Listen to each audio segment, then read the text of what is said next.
और वहीं औद्योगिक विकास में एक बड़ी उपलब्धि हासिल करने के बावजूद हरियाणा मुख्य रूप से कृषि प्रधान राज्य है। वहीं राज्य में अधिकांश आबादी कृषि से जुड़ी है। वहीं मुख्यमंत्री मनोहर सरकार के नेतृत्व में हरियाणा प्रदेश कृषि के क्षेत्र में एक नई पहल की ओर अग्रसर हो रहा है, ताकि किसानों को अधिक से अधिक इसका लाभ भी मिल सके।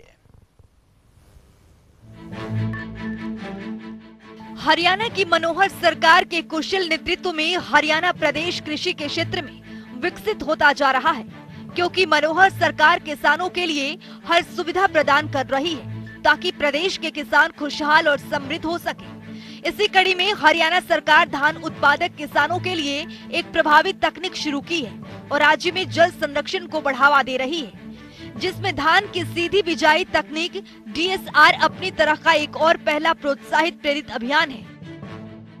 मनोहर सरकार की ओर से हाल ही में जल संरक्षण को बढ़ावा देने के लिए एक पायलट परियोजना के रूप में लागू किया गया है। इस योजना के साथ किसानों को 4,000 रुपए प्रति एकड़ का नगद प्रोत्साहन दिया जाता है।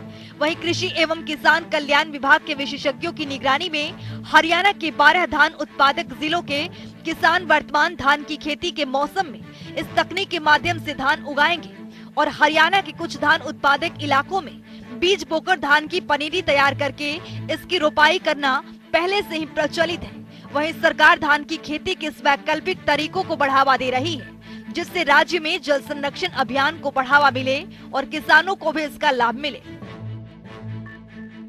हरियाणा सरकार ने फैसला किया है कि धान उगाने के इस लागत प्रभावी और कम पानी की खपत वाली विधि को अपनाने वाले किसानों को प्रति एकड़ 4,000 रुपए दिए जाएंगे।